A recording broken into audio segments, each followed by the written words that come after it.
ตำจ่าตำไผจะเป็นสร้างการสวัสดีอีกรอบพี่น้องสองคนมีหาอยู่หากินจ้าลูกหลานช่วยกันหัวบักทีอีน้อยฮะหัวมันเรือไปแล้วนะพ้นเรือกันเอาเมื่อกินเรือน่ะดีกว่าบ่พอยังก็ได้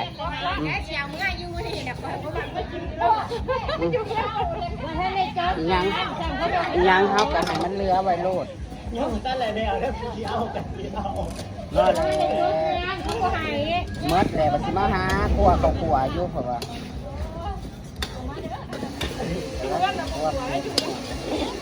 ไปแจกจมูกก็อยากได้ดิ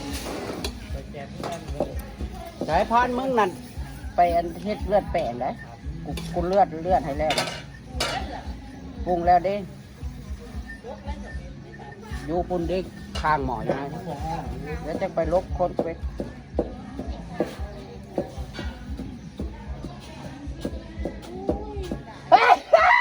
ปประจามเป็นปอบไปประจามเป็นปอบจะมาใส่ผ่าปิดหนาผ่าปิดปากเลยแล้วจะพูดใส่หนาเมื่อไหร่ว่าได้ว่าจิตามให้มันเละตามให้มันล้น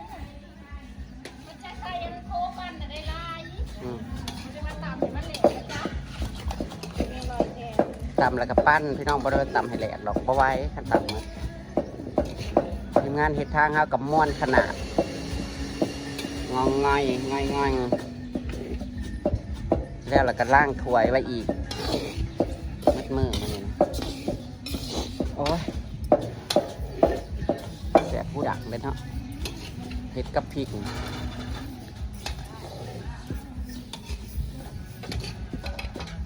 วางเด้อย่อไปใส่กับผัดลมวิ่งมาใส่หัวกันเด้อ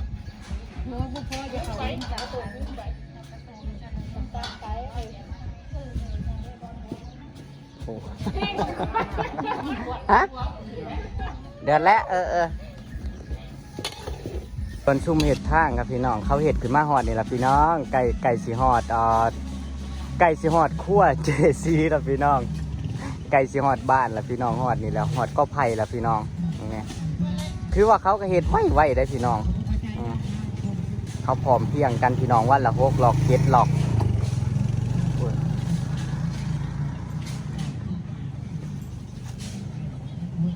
ได้แล้วพี่น้องอีกบกี่มือกะได้ทางคอนกรีตหน่อยแล้วพี่น้องจ้าไก่สิบมีสีฝุ่นแล้วเด็กขายเป็ดอีกแล้วพี่น้องเด็กขายเป็ดอีกแล้วมีแม่ค้าก็พ่อค้าสั่งเป็ดเข้ามาพี่น้อง3 ตัวเพิ่นอยากได้เป็ดผูตัวหนึ่งตัวละ3 โลพี่น้อง3 โลปลายแล้วก็เป็ดแม่2 ตัวเขาจะไปส่งให้เพิ่นเนาะพี่น้องเนาะเพิ่นสั่งเขามาบางกี้นี่พี่น้องเพิ่นว่ามีเป็ดบ่มีเด้อยังมีหลายอยู่เป็ดนั่นเพิ่น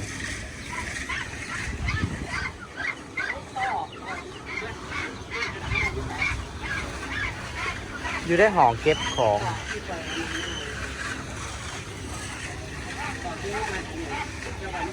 เอาเสื้อกันนะ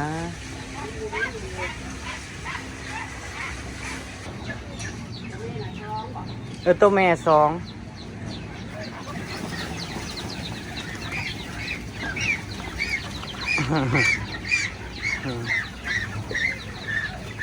สั่งมนุษย์จากโลก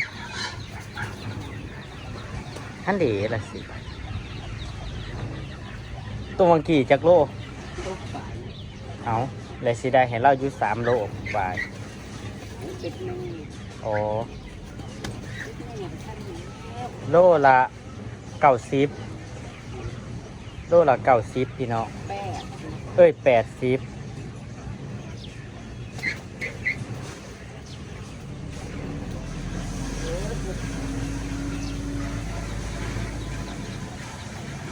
ใช่มาส่งแล้วพี่น้อง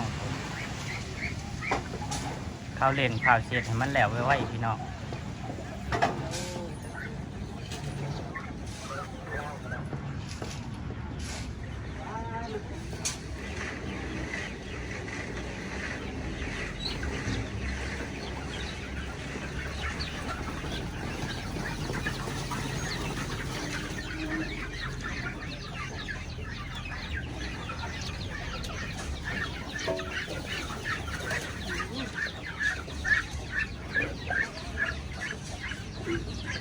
โลโลปลาย3 โลปลาย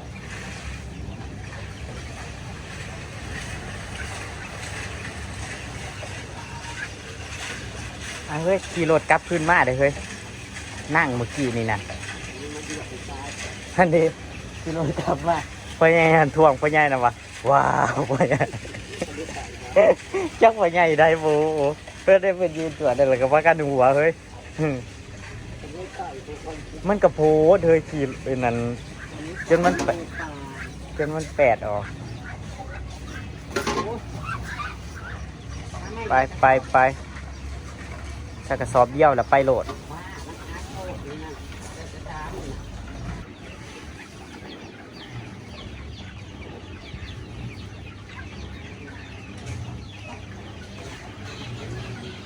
อ่ะข่อยคิดว่าเป็ดผูนั่นตัวเดียว3 โลบ่แม่นติ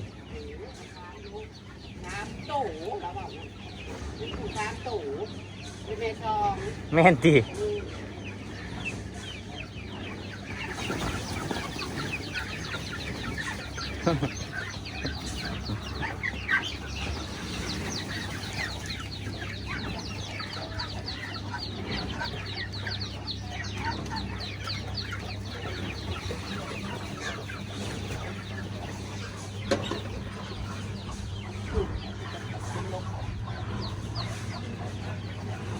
ยังอีกตัวหนึ่งบ่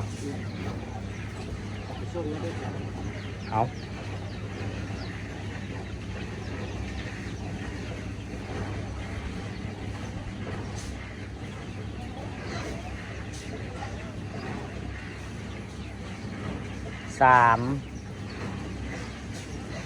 เท่าไดวะเท่าไดเฮ้ยจักลอย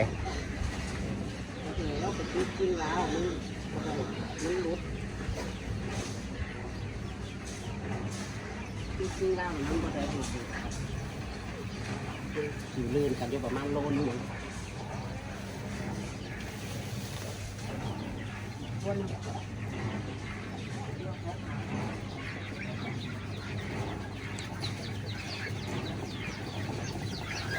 บางลงแล้วพี่น้องบางลงแล้วบัดนี้เสียดายบางทีมันตกมันตายตกน้ำพี่น้อง10 โตขันสั่นก็โอ้ยขันสั่นก็ใหญ่เสมอซุ่มนั่นเลยเด้พี่น้องเสียดายแห้งอะไร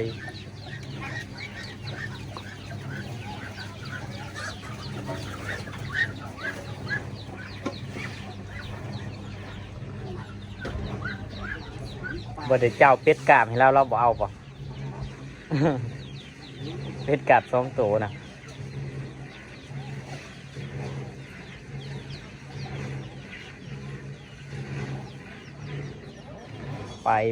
ไปเราก็จะไปส่งพี่น้องบัดนี้บางแน่ซุ่มเจ้าเขาเห็ดทางกันน้ำฮอดทีแล้วพี่น้องฮอดทีแล้วโฟน มวนบอ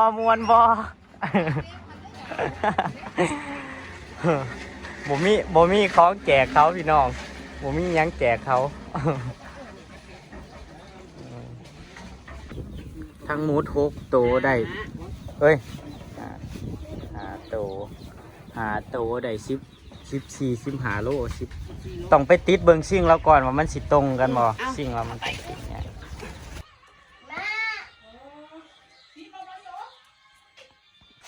5 ตัวได้15 โลพอดีเลยนี่ได้15 โลตรงกันอยู่พี่น้องตรงกันเป๊ะ15 โลละ80พี่น้อง5 โตกับเท่าไรพี่น้องคิดให้แน่คิดเลขบ่เป็น สั่งดูได้เท่าไรไอคิวสั่งให้เบิ่งแน่สวัสดีครับก่อนสวัสดีครับป้าลุง สวัสดีครับป้าลุง สวัสดีครับป้าลุง สวัสดีครับ ข่อยแพงเจ้าเด้ ข่อยแพงเจ้าเด้มื้อนี้บ่มีดารามาจากคนเนาะ พอไปใส่ ฮะ พอแขกไปใส่พอเจ้าน่ะไปใส่ แปลว่าแหลม อ๋อไปเอากระแลมไอแค้นเจ้าบ่ พี่น้องเพิ่นลงไปเบิ่งหมูพี่น้องได้15 โลหมูกัดกัน บ้านนี่คอยเว้าไว้พี่น้องเว้าว่าเครือนี่คอยจองเด้อเครือหนึ่งผัดว่าฮักพี่น้องต้นฮักต้องรอเอาเครือใหม่จักสิทันจักบอกพี่น้องนี่จ้ามากล้วยงามๆเลยแล้วย่านกล้องไม่ไงนี่แล้วย่านกล้องแล้วบ่ให้ถ่ายได้พี่น้องถ่ายแล้วบ่ได้แล้วย่านกล้องแล้วย่านแห้งแล้วว่าถ้าถ่ายแล้วนี่เราหายแล้วว่าถ้าเรามีผ่ามีมีดในมือเราก็เอาฝ่าเอามีดในมือนี่ไล่รถพี่น้องนี่เราย่านกล้องมาอยู่ตลาดมื้อน่ะคือบ่ย่านซะ นั่นเราว่าอยู่อันนั้นมันอยู่ตลาดแล้วว่าอยู่นี่หามถ่ายเราก็1,200เดี๋ยวก็ถือกันดิ 15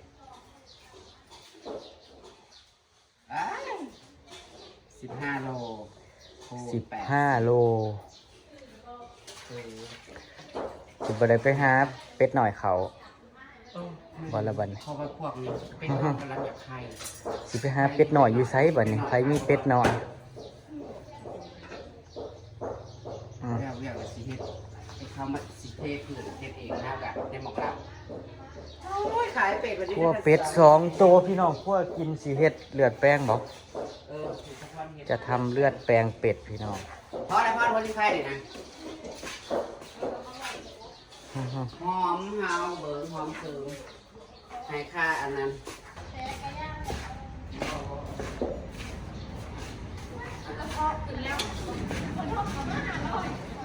ค่าหม้อกระทะพี่น้องกระทะมะขวดค่าขวดกินเต๊ะแล้วดิมึงเจียวเนี่ยค่าขวดเอาเลยบัญญัติมึงอะไรเอายาแรงงานทำเลยงานอะไรได้แล้วกูบรรลุมึงได้ลูก เฮ้ยจะบอกก็เราหมุนมวนให้เสียเอาตู่น้ำเหล้าอยู่ จะต้องว่ากับเราหมุนมวนได้เครื่องเสียงอยู่น้ำเหล้าได้จะสิว่ากันว่าได้สิบอกไง จะต้องย่อมแล้วได้อย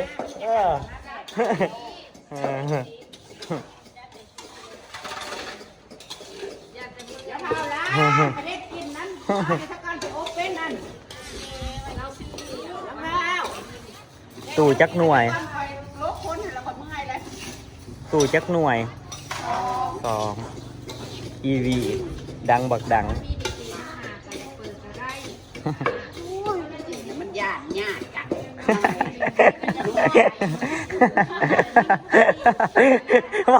ว่าก็ว่าได้เราเปิดเพลงม่วนได้นี่นั่น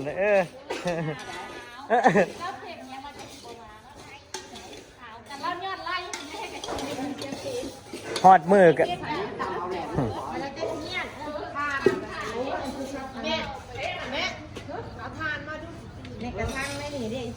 ปแล้วพอไม่ใช่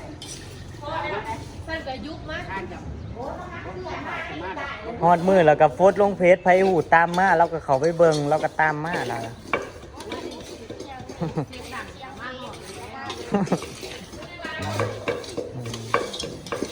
แต่เราเปิดเพลงใดใจอยู่เป็นไง งานเจ้าคือบ่เห็นไผมา ก็สร้างงานล่างเองนี่แหละกินข้าวแล้วก็ล่างตอนนี้ครัวปั่นเอาสิหนอนเลยแล้วกระปุก1กับถุง1ส่วนนั้นคือเป็นข้าวคั่ว ของไผเลยนะท่านได้ล้างหน้าเนี่ยพี่น้องเอ้ยท่านผู้ชายคนนี้อาบน้ำตอนแรกเดียวเลยมันยืดแล้ว ท้องล่างอยู่คนพี่น้อง ผ่างามเหมือน เห็ดห่านอยู่คน จ้ามึงยามึงมาไหมบอกไปลั่นมึงจะเห็ดฉันมึงจะแต่งกูหน้าเท้าหน้าเหี้ยวเลยเด้อผู้ใดสิมาแต่งให้เจ้าน่ะลูกเอาละมึงก็มาแต่งให้พี่พ่อแม่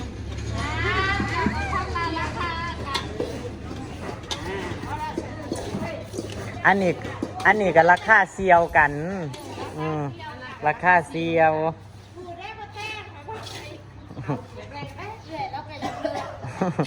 ถ้าได้ดอกไส้ธรรมดาจังแห้งจังสีขาวเด้อ สิให้สิให้ปลาขี้ส้นแก้วกับเซียวอีเมย์ส่วน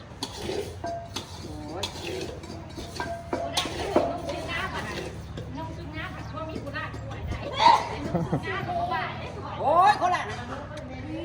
โคราช ไอ้น้องอยู่กับเขาไหม นู่นนี่กะเพราม้าได้เดียวนี่เรายังเห่อมาอยู่ ฮะโคกได้ สงสัยยาโบวิพากันตื่นมั้งไง แล้ว โอ้ยกว่าสิเล่เอาสิเจ้าปักลายมัน ตั้งแต่ทำเครื่องกระปุกกระทอดเหรอ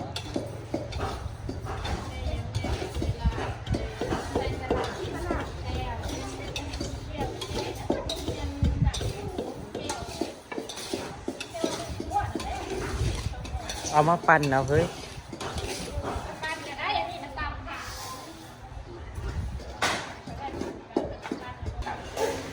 ไปพี่น้องอำลาพาจากเลยเด้อพี่น้องตามคลิปหนาเด้อพี่น้องเด้ออ่ะฝากเป็นกำลังใจในอยเด้อ หัวมักพริกไว้พี่น้องมือนี้ก็วันที่21เลยเนาะพี่น้องเนาะแมนบอมือนี้วันที่21เลยพี่น้องยังอยู่บกี่มือพี่น้องเลยตามคลิปหนาเด้อพี่น้องเด้อเพราะว่าไปเห็ดอยู่เห็ดกินพี่น้องกินแปลงเป็ดเดือดแปลงเป็ดพี่น้องกับต้มน้ำบ่เดือดแปลงกับอบไปพี่น้องตามคลิปหนาพี่น้องสวัสดีครับผมเรานี้อยากได้อยู่ไหนเราสิสั่งอีกเราอะไปหอดไปเจอมันเงตีบอกว่าอย่ามาถ่ายข่อยได้ข่อยให้เจ้าอีนี้ได้เพื่อนว่ะเอาเลยว่าเอ้าบัดมือน่ะอยู่ตลาดจะเพื่อนข่อยถ่ายซะเราบอกว่าอันนั้นอยู่ตลาดแล้วว่ะเอาแล้วมันต่างกันหม่องใด ลบมาสั่นเลยแลนนี้นั่นมาคิวหัวขวดเหรอหัวขวดไม่ใหญ่ตีแลนไม่ใหญ่ตีแลนนี้กองมุนเข่าป้านั่นเอลีอะหรอ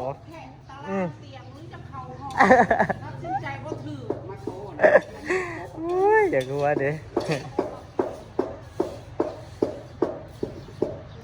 ล่างถวยพี่น้องเห็ดหมองล่างถวยถวยบวงกะลายอยู่พี่น้องถวยบวงจงซ้ำยังบ่ทันละล่างพี่น้องกินข้าวกินน้ำแล้วพุ่นละพี่น้องแดดอ่อนๆจังมาล่างแต่ได้ถังบ่ได้ยืมให้ดอกพี่น้องมีแต่ของเจ้าของเองแล้วก็ส่วนที่มันบ่พอก็ซื้อเขามาใส่พี่น้องครับอันนั้นก็คือซื้อใหม่พี่น้อง